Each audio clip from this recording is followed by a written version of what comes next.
Ее выступление в родном городе ждали 6 лет, и в эти минуты в Уфе начинается концерт Земфиры. Возле огней Уфы работает наш корреспондент Наиль Байназаров. Наиль, здравствуйте. На недавнем концерте Земфиры в Новосибирске была серьезная давка на входе.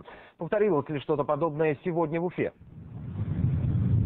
Да, добрый вечер. Ну, давки как таковой не было, все прошло довольно спокойно. Хотя и правда, первый за многие годы уфимский концерт Земфиры вызвал настоящий ажиотаж. Все билеты были раскуплены заранее, это несмотря на довольно высокую стоимость, от 1500 до 5000 рублей.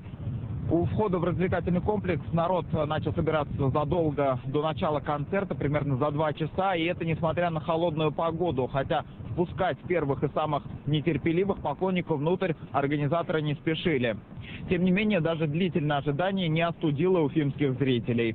Ждем давно, ждем каждый год. Я следила лично за всеми ее интервью, которые она давала, и с нетерпением ждала скорее ее приезда на родину. Как вы думаете, интересная концертная программа ждать? Ну, как всегда, мы не первый раз на концерте Земфиры будем, и дай бог не последний, поэтому, полагаем, что да.